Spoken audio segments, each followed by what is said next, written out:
What's going on, YouTubers? It's the Natural Born Thriller, and welcome everyone to WWE 205 Live Review, the show from August.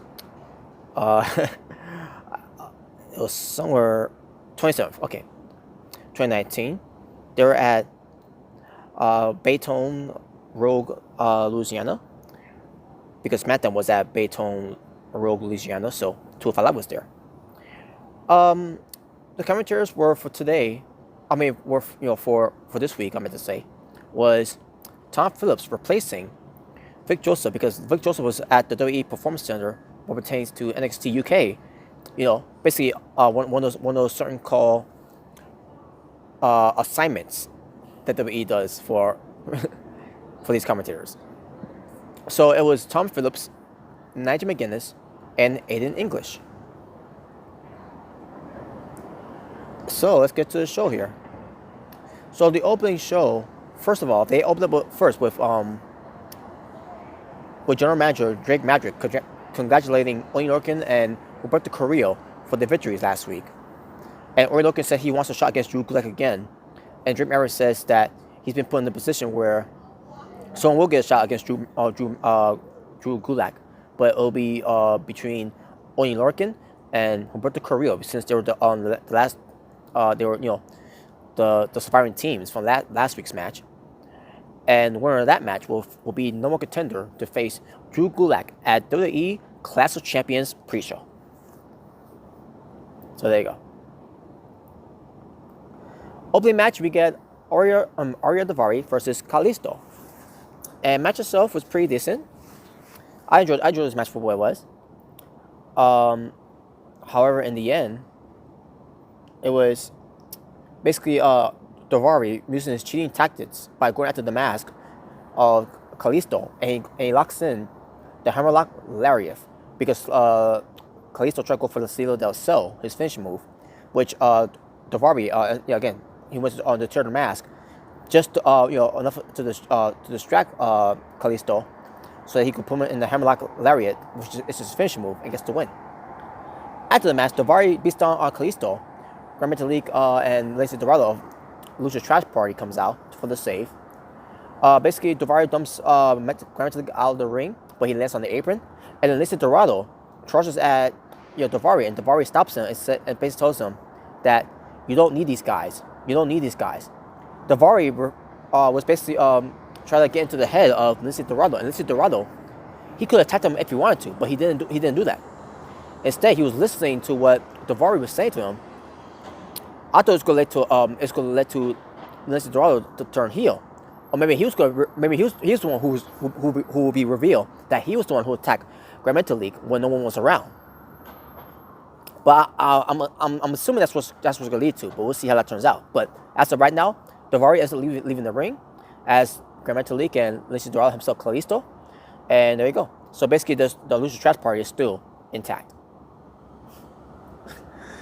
Anyways, so you get Tony Nese and get interviewed by Sarah Scarleper. I can't pronounce the last name. I try, folks. I try, but maybe I'll get it next time. But she interviews Tony Nese, and Tony Nese says that he basically was he would do anything what pertains to go after the Cruiserweight Championship title again, especially what pertains to team up with his nemesis Drew Gulak, and that's just reading what it says there too. But he says that he'll do whatever it takes to win back the Cruiserweight Championship. But adds that he may need to change his ways. He says maybe being the premier athlete is not working out as he thought it would, as he walks off. So I'm assuming we're going to see a new change in Tony Nese, where he's not going to be about being the premier athlete. And I already know where they're going with this, folks, but I guess we'll see. Basically, that it's a cliffhanger there to see what's going on with what's going to happen with Tony Nese next week or whatever. We get the Sin Brothers talking about something, and I didn't care. I skipped it. I didn't care about those guys. They're both garbage, and they're a waste of time on 205 Live too. So, Humberto Carrillo versus Oney Lorcan. Winner will face Drew Gulak at Clash of Champions pre-show. Match itself, it was pretty damn good. The story here was that because Humberto Carrillo is all about his speed and agilities and his high flying abilities. Oney Lorcan, he's all about the smash mouth, always about grounding and pounding his opponents and all that. As a grappler, a brawler. He was doing what he should do to Humberto Carrillo, and that's ground him to the ground, and basically take it to him, smash mouth style, and he does. But in the end, after these two guys were having a tremendous match with each other, even with Oney Lorcan doing his own high fly moving away. In the end, it was Humberto Carrillo getting the win with a corkscrew moonsault to get the win over Oney Lorcan's, easy for me to say, to get the win, and he's now the new #1 contender to face Drew Gulak for the Cruiserweight Championship. After the match, you see Humberto Carrillo celebrating his victory. All of a sudden, Gulak shows up.